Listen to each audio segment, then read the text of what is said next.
13 oras ang naging biyahe namin, kaya ngayon nasa Cagayan na kami. Nakasakay ngayon ng tricycle na siyang mag-aatid sa amin sa bahay ni inay. Ilang minuto lang tinakbo ng sinasakay namin tricycle. Masaya kaming sinalubong ng Ate Linda at Mang Carlo na katiwala ni inay. Hay, salamat at nakarating kayo ng ligtas, wika ni Ate Linda sa amin. Tara na sa loob, meron akong nihanda para sa inyo, wika ni Ate Linda.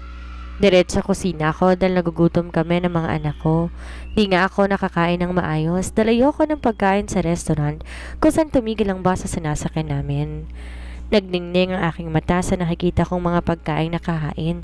May sugpo, may salad, kare-kare at nilagang saging pa. Wow, ang dami naman, Auntie Nilda, wika ko. Ngumitito sa akin at bumaba ang tingin nito sa aking tiyan. Ilang ba na yan, iha? Tanong ni Auntie. 4 na buwan na po, Auntie, sagot ko. Oh, andito ka na pala, anak. Sige na. Kumain ka na't mamaya pa kami ng iyong ama. Hihiramin ko muna ang Auntie Linda mo, ha? May pag-uusapan lang kami. Wika ni inay at umalis kasama si Auntie Linda. Naupo na lang ako at saka agad ng kumain. Natapos akong kumain nang may dumating na dalaga. Siguro mas bata lang ng ilang taon. Hello, bati ko dito. Hello, met ma'am? Sagot din ito, ngunit ibang lengguwahe ang gamit. Si Kabadjay anak ni Ma'am Rina? Tanong niya, ngunit kunot ang noong tumingin ako dito. Ay, sorry po. Kala ko po kasi naiintindihan niyo ang salita namin. Wika ng babae. Umiling lang ako dito. Sige po, sa kusina lang ako. Paalam nito, kaya tumungo ako sa silid ko saan kami natulog dati na James. Bumuntong hininga ako dahil naalala ko na naman siya. Ang hirap pigilan ng sarili na bigla na lang sumisingit sa isip ang binata. Agad akong humiga sa kama habang dinadama ang simoy ng hangin na nagmumula sa bintana. Kakayanin kong mabuhay na wala siya sa buhay ko dahil kasama ko na ang mga anak ko. Mga anak, huwag niyong sasaktan si mama, ha? Kausap ko sa aking tiyan habang hinahaplos ko to. Di ko na mamalayan nakatulog na pala ako dahil ang sarap ng panghapon na hangin.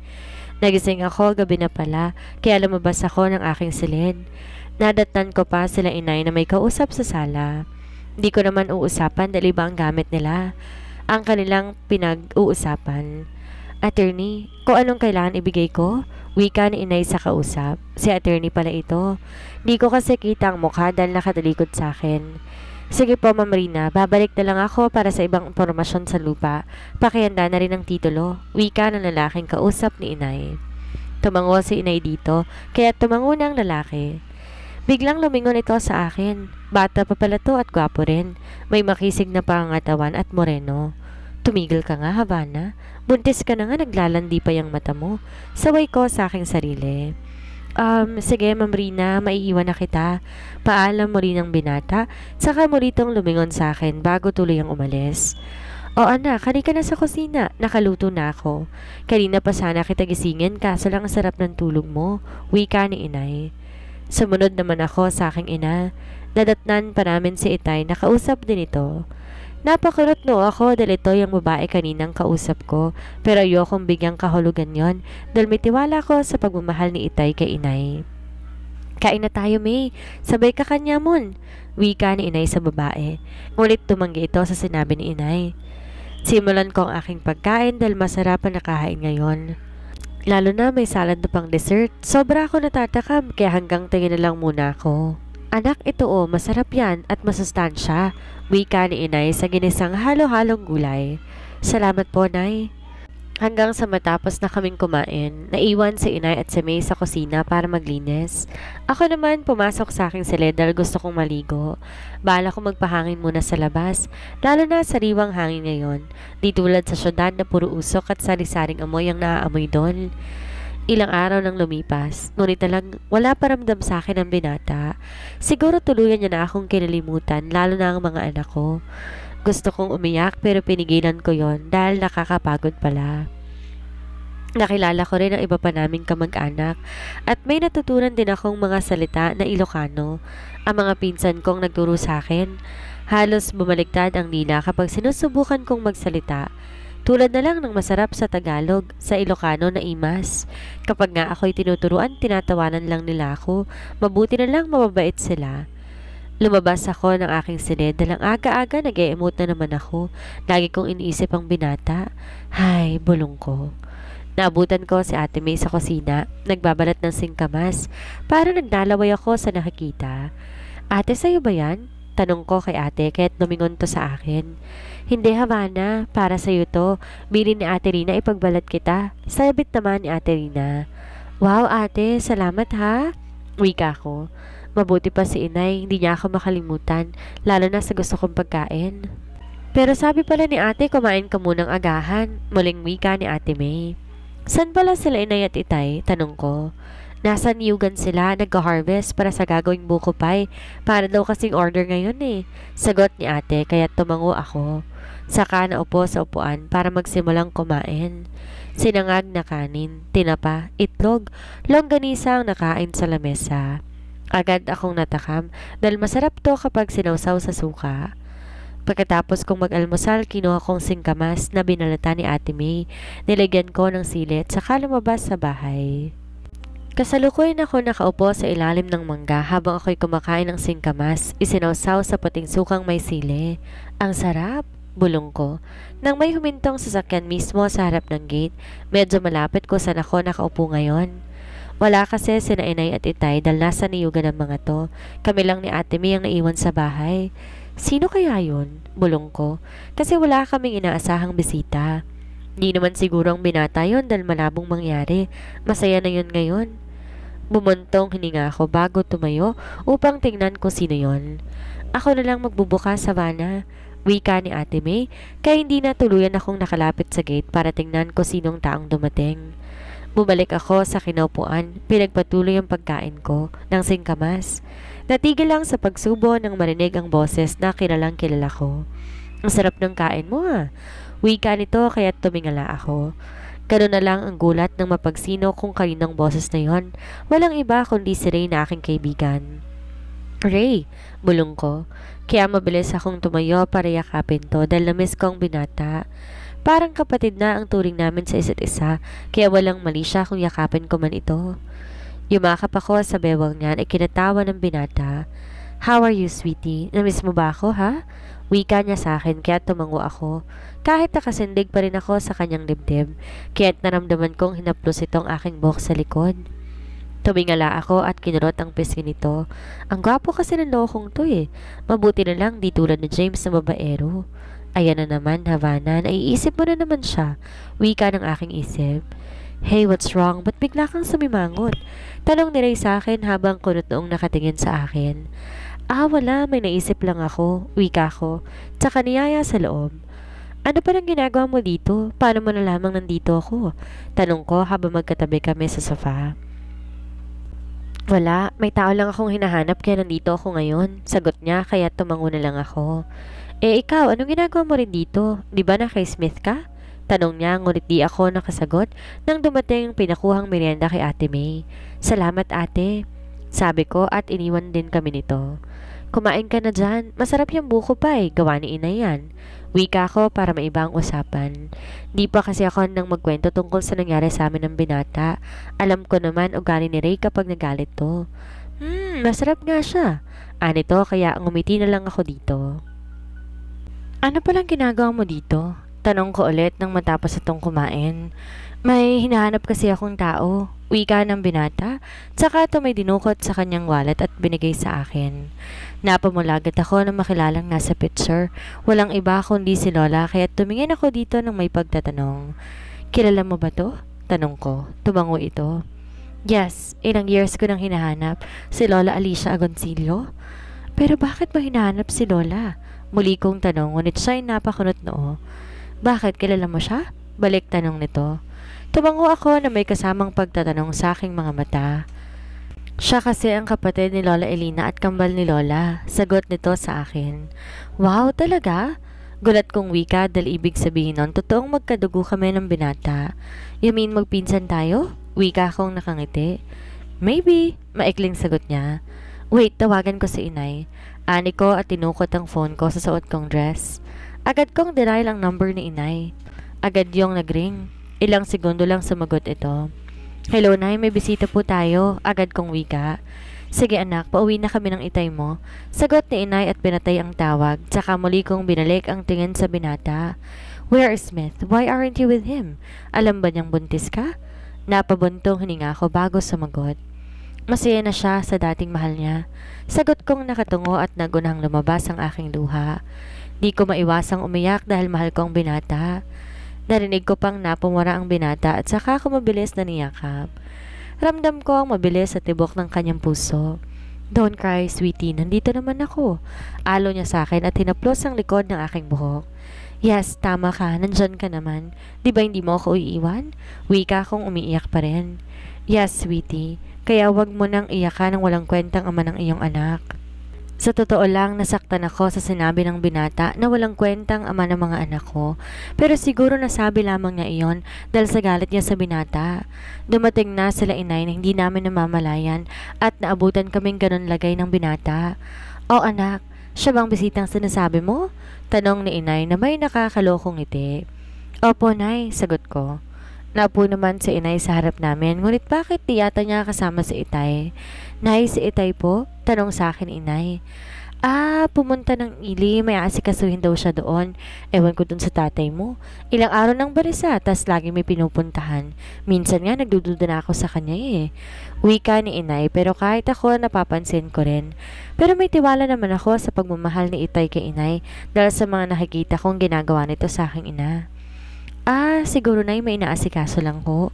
Wika ko na lang para di na magduda si nanay. Siya nga pala anak, anong pangalan ng bisita natin? Abay, kay gwapo naman niya. Wika ni nanay. Nay, si Reynald de la Cruz po. Kaibigan ko siya. Sagot ko. Bisita mo naman pala eh. Sige, maiwan ko muna kayo. Pagpapaalam ni inay sa amin. Ngunit mabilis ko tong pinigilan ng sanay tatayo na. Nay, ikaw po ang kailangan, hindi po ako. Wika ko, ngunit kulot noong tumingin sa akin si inay. Binigay ko sa kanyang picture na bigay sa akin ni Ray. Nakita kong paano lumungkot ang mukha ni inay, tsaka tumingin kay Ray. Ganito po kasi yan, tita. Bago namatay si Lola, may isa po siyang hiling sa akin bilang nag-iisang apong lalaki. Hiniling po niyang hanapin ko ang kaisa-isa niyang kapatid dito sa Cagayan. Pinaimbestigahan ko po pero napag-alaman kong sumakabilang buhay na pala siya, kaya ang kamag-anak na lang po ang nais kong makausap. Paliwanag ni Ray. Nababanaag ko sa mata ni inay ang sobrang lungkot. Bakit gusto mo kami makausap? Sa anong dahilan? Tanong ni inay. Kasi po tita, may iniwan po si Lolang 20% share po sa inyo. Nang iwan ni Lola ang kapatid nito sa Cagayan, hindi naman po sa makasarili ang aking Lola. Kinuha niya po ang dapat maghahati silang magkapatid sa pinamana ng kanilang yumaang magulang. Pareho kaming gulat sa siniwalat ni Ray. So ibig sabihin, dati na palang mayaman sina Lola. So kay Lolo palang taniman ng pinyat niyog? Mga tanong sa aking isipan. Pero paano nangyari yun? Walang sinabi si mama nung nabubuhay pa siya. Yan lang po ang hindi ko alam, tita, sagot ni Ray. Salamat na lang iho ha, pero maayos ng buhay namin dito. May taniman kami at hindi namin kailangan yan. Ako naman tahimik lang na nakikinig sa kanilang usapan. Pero tita, ganito na lang iho. Kung talagang may share kami sa kumpanya ninyo, ibenta ko na lang dahil mas gusto namin ng tahimik na buhay dito sa Cagayan.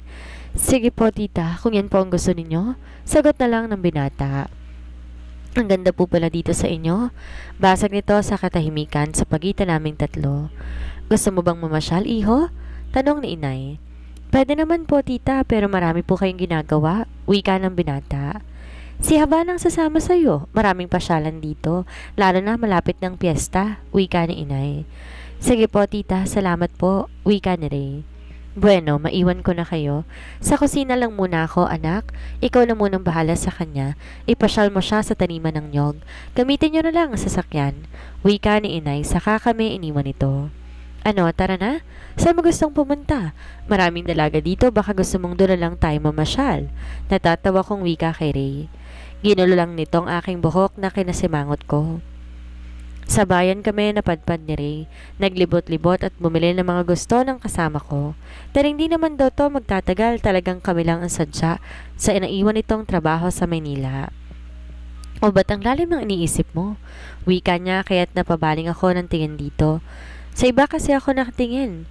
Tumigal kasi kami sa kainan dahil gutom na raw siya kaya kumain muna kami. Wala. May naalala lang ako. Sa totoo lang, hindi ko nagugustuhan na nakikita ko. Para sa aking ina, sobra ako nasasaktan. Di ako makapaniwalang magagawa ni Itay kay inay ito. Paano niya nagawang lokohin si inay? Tapos na akong kumain. Ani ko, sa kaniyaya tong umalis. Nagtaka pa siya dahil sa inesta ko, ngunit di na lang siya nagtanong pa. Hanggang makarating kami ng bahay, gusto kong sabihin kay inay ang nakita ko, ngunit paano? Paano ko sisimulan? Wala akong matibay na ebidensya na may babae nga si Itay. Huwag ko na lang munang babanggitin dahil alam ko kung gaano kasakit ang niloloko.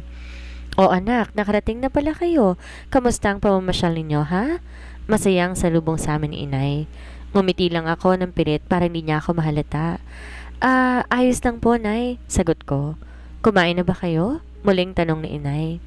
Yes, tita. Kumain kami kanina sa bayan. Sagot ng binata. Magpahinga ka muna, iho. Anak, dalhin mo si Rain sa magiging silid niya dahil tatawagan ko muna ang iyong Itay. Wika ni inay, pero ang hindi alam ni inay, may ibang ginagawa si Itay.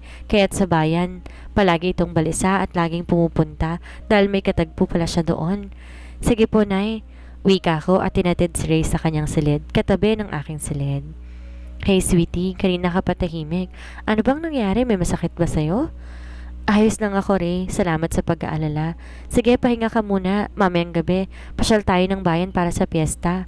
Wika ako at pumasok sa aking silid. Gusto kong ipahinga ang isip at katawan. Bakit ba nangyayari sa amin ang ganito? Masakit ang nangyari sa amin ni James, lalo na't hindi ako nito naalala. Tas ganito ang ginagawa ni Itay kay inay. Ako ang nasasaktan para sa aking ina. Napakabait ni inay at mapagmahal na asawa at ina. Paano to nagawang lokohin ni Itay? Sa lalim ng iniisip ko, nakatulog na pala ako. Nagising ako sa magkakasunod na katok sa pinto ng aking silid. Tiningnan ko ang oras sa aking cellphone, 5:00 na pala ng hapon, kaya bumangon ako para buksan ang pinto. Napagbuksan ko ang aking ama, may ngiti sa labi. Kunat no akong tumingin dito dahil parang walang ginagawang kalokohan ng aking ama. Anak, halika, may papakilala ako sa'yo. Wika niya, kaya sumunod ako upang harapin ang taong sinasabi niya. Ganon na lang ang gulat ko na makilala kung sino yon dahil walang iba kundi ang babaeng kasama ni Itay kanina lang. Kahit naka-sideways siya makikilala ko. Katabi nito si inay na parehong may ngiti sa labi.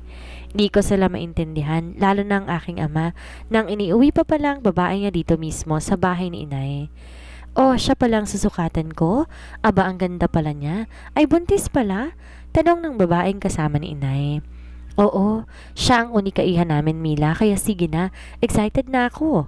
Wika ni inay sa babaeng Mila pala ang pangalan. Pero ba't nila ako susukatan? Ano yun? Palipat-lipat ang tingin ko sa kanilang tatlo, hindi ko sila masabayan. Lumapit sa akin ang babae at saka mineasure ang bewang ko, galon din ang dibdib at tiyan. Para naman akong tangang sumunod lang sa pinagagawa ng babae, habang may ngiti sa kanilang mga labi, sila inay at Itay na magkahawak ng kamay, nakaupo sa sofa. Parang walang ginawa si Itay, kalokohan na, anang isip ko, habang patuloy lang ang babaeng sukatin ng katawan ko. Pagkatapos gumitito sa akin, perfect, ani at iniwan akong nakatayo. Ako naman naupo sa harap ng aking mga magulang hanggang magpaalam na ang babae. Tumingin ako kina inay na may pagtatanong, ngunit gumiti lang sa akin saka sinabi, masaya kami anak para sa'yo. Kahit naguguluhan, gumanti na lang ako ng ngiti. Nakarap sa salamin, ang lalim ng iniisip. Pakiramdam ko may mangyayaring hindi ko alam. Natigil lang ako sa pag-iisip nang may kumatok sa pinto ng aking silid. Anak, tapos ka na ba? Wika ni inay sa labas ng silid ko. Opo, nay. Papalabas na ako. Sagot ko at mabilis binitbit ang aking wallet at cellphone na nakapatong sa center table.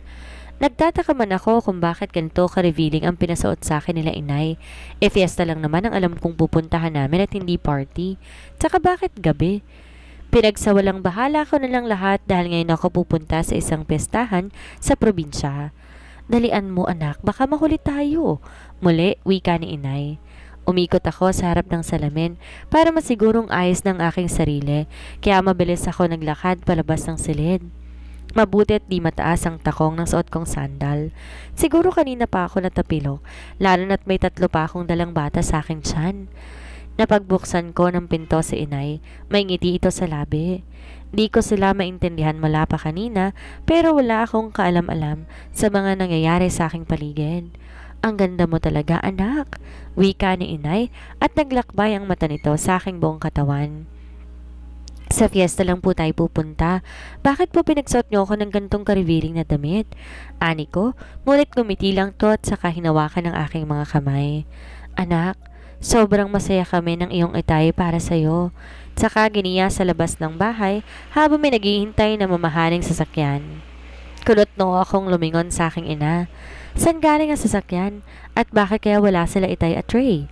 Nay, si Itay po, si Ray? Tanong ko sa ina. Naku anak, nauna na sila. Tara na, baka mahuli tayo sa fiesta. Wika ni inay. Tsaka hinila sa sasakyan na naghihintay sa amin. Nagpatianod ako. Lulan kami ng sasakyan papuntang bayan sa sinasabi nilang Ili dahil may fiesta nga. Pero ba't nga ba ako nakasuot ng gown? Dapat simpleng dress lang. Kaya naman pala sinukatan ako ng babae kaninang hapon na akala ko babae ni Itay. Yun pala, designer ng pamilya galing pa sa Maynila. Nalaman ko yon nang sabihin ni inay ang tungkol doon. Napabuntong hininga ko. Ang bilis ng kaba sa aking dibdib, parang may naghahabol ang mga daga. O anak, ayos ka lang ba? Tanong ni inay sa akin. Opo inay, nagtataka lang po ako kasi sa fiesta po tayo pupunta, hindi ba? Ba't kailangan ko magsuot ng gown, nay? Hindi lang basta fiesta yon anak. May mas special na mangyayari basta. Anak, masaya kami ng iyong ama para sa'yo. Muling wika ni inay. Di ko man maintindihan ang ibig niyang sabihin, tumango na lang ako. Di naglaon nakarating kami ng bayan. Naunang bumaba si inay habang inaalalayan siya ni Itay. Sana ganito rin kami ni James. Pero paano kami magiging ganito kung wala na siyang paramdam at masaya na siya ngayon sa totoong mahal niya? Bumuntong hininga ako. Naalala ko na naman ang binata. Sobrang miss ko na kasi siya. Sumunod na akong bumaba. Ang nakangiting mukha ni Ray ang aking nakita na siyang nag-alalay sa akin. Lalo na nga't may kalakihan ang aking tiyan. Hirap na rin akong maglakad lalo na sa malayo. Are you ready? Bulong na wika sa akin ng binata habang naglalakad kami papasok sa gym nila dito sa bayan. Bakit kasi sila ganito? Ang dami nilang alam. Bulong ko. Ano ba yung pinagsasabi mo, Harry? Kanina pa kayo ah. Ani kong nakasimangot dahil ang kukulit nila. Huwag ka nang sumimangot. Sige ka, papangit ka. Ganyan din ang mga anak mo pag lumabas na sila. Laging nakasimangot. Di na lang ako sumagot dahil nakakapagod mag-isip ng kung ano-ano. Pero bakit nga ba kami nandito sa gym? Ano ba talagang special na sinasabi ni inay kanina? Nagpalingalinga ako sa buong paligid. Parang may kakaiba. Ganon din ang bilis ng tibok ng aking puso. Hanggang sa tumigil ang tugtog, lumabas sa isang napakagandang babae. Yun pala ang MC. Good evening, everyone. This night is very special para sa babaeng nagpapatibok ng puso ng ating guest na siyang tumulong sa ating bayan para sa gaganaping Fiesta Festival for this year. Wow naman, sino kayang napaka-special na yan? Sana all, bulong ko. Nagpalakpakan naman ang lahat at isa na ako doon. Nakikita ko pa sa gilid ng aking mata kung gaano kasaya sila inay at itay. Let's welcome our special guest, Mr. James Smith. Sigawan at palakpakan ang aking narinig sa buong paligid. Parang natigil ang ingay sa paligid nang marinig ko ang pangalan ng taang lagi kong hinahanap. Pero parang nagkamali yata ako ng dinig. Imposibleng ang binata ngayon. Sa anong dahilan? Thank you, Miss MC. Good evening, everyone. First of all, I want to thank the people who supported my plan to my beloved, my parents, and my in-laws soon. Masigabong palakpakan muli ang narinig sa buong paligid. Pagkarinig ko sa boses ng lalaking nasa stage, saka ako naniwalang totoo nga, nandito si James at nasa harap ko ngayon. Para akong nananaginip ng gising. Hindi ko namamalayan na sa aking harapan na pala ito, na ngayon nakangiti, hawak ang mic. Parang panaginip. Iniisip ko lang kanina to, pero ba't nasa harapan ko na siya ngayon? Hawak ang aking kamay. I miss you so bad, babe. Bulong nito, kaya't bumalik ako sa malalim kong pag-iisip. Hinila ako nito papuntang gitna. Di ko alintana ang ingay at palakpakan sa paligid dahil na kay James ang aking isipan. I'm James Smith, called the playboy who gets along with different women. But you're the only one who taught me to be satisfied with one woman.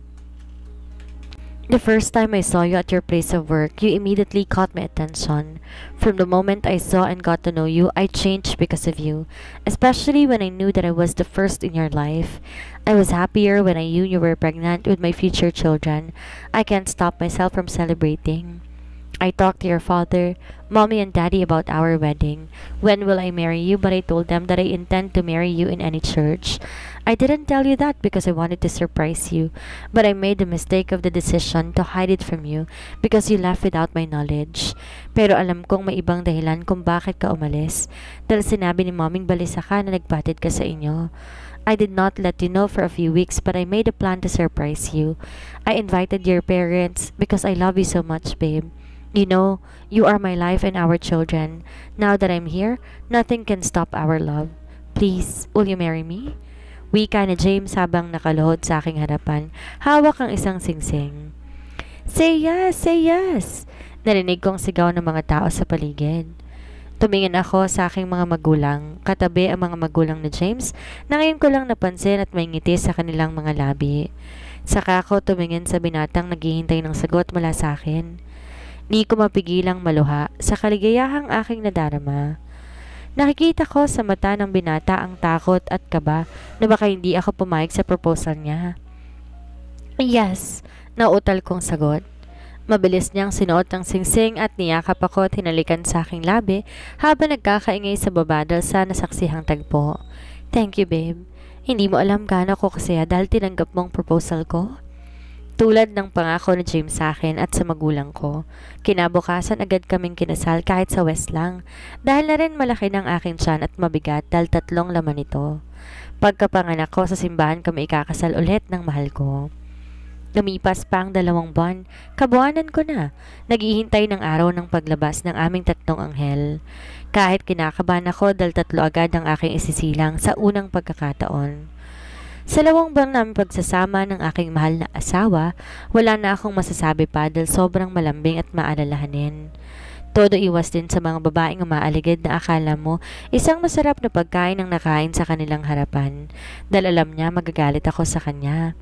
May pagkakataong nagagalit ako dahil napaka-overprotective niya sa akin, lalo na sa aming mga anak. 3 puro lalaki nga pala ang una naming magiging supling ni James. Nung nalaman ni James sa lalaki ang gender nila, sobrang tawa nito. Wala na akong magagawa kahit gusto ko babae man lang sana kahit isa. Nagpapasalamat ako sa Panginoon na may dumating namang pagsubok at sinubok kami ng panahon. Naging matatag ang pagmamahalan namin, lalo na 3 anghel ang dumating sa aming buhay na siyang daan upang muling bumalik ang dating pagmamahalan. Everyone thought that someone like me who was called a playboy would never change, but because of one woman I changed. That I never thought I would love so much, and that is my wife. Because of the woman I first loved, my beloved woman left me, but I won't give up. I will do everything so that she does not hate me forever, especially it brings my future child. I cannot handle losing them. I made a decision, and my parents agreed and supported my plan. I flew with my private plane so that I can arrive quickly, but I will not show him first, but I will talk to his parents about what I will do as a surprise. Sobrang tawa kung tinanggap nilang aking proposal. Agad ko siyang pinakasalan kinabukasan. Sa nakikita ko, nahihirapan siyang maglakad sa laki ng tiyan. I love her so much at gagawin ko lahat para sa mag-iina ko. I'm here in my office today because I still have some paperwork to finish because I haven't been in for a few days. Pero parang gusto ko nang umuwi sa aking mahal because I miss her so much. Natigil lang ako sa pag-iisip na nag-ingay ang cellphone ko sa ibabaw ng mesa. Kulot na akong tiningnan dahil unknown number ito. Yes, hello? Who's this? Hello sir, si Mia po ito. Si ma'am po dinala namin sa ospital at mangangana. Agad kong binaba ang cellphone pagkarinig sa sinabi ng isa sa maid sa bahay. Kaya pala kanina ko pa gustong umuwi dahil manganganak ng aking asawa. Agad kong dinampot ang coat at susi ng aking sasakyan at mabilis lumabas ng opisina. Sir, my meeting. Cancel it. Pero sir, this is important.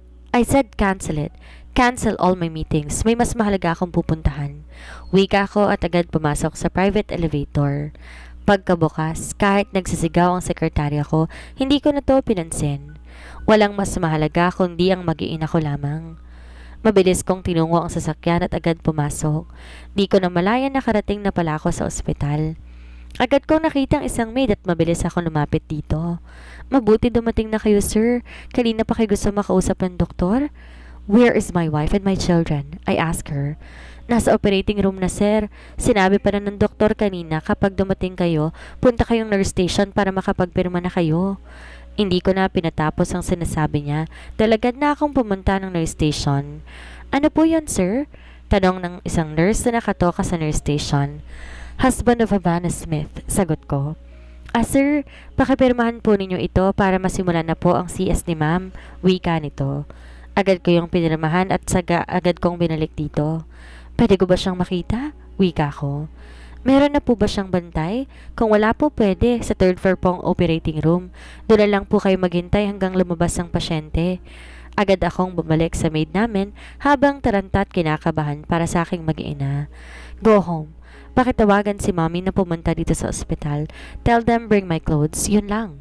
Wika ko at iniwan ng muli ito. At hinabol ko kaya tumigil ako sa hanap nito. Sir, pasensya na. Wala po akong pamasahe pa uwi eh. Agad kong nilabas ang wallet at binigay ang hinihingi nito. Tumalikod na upang punta ng aking mahal.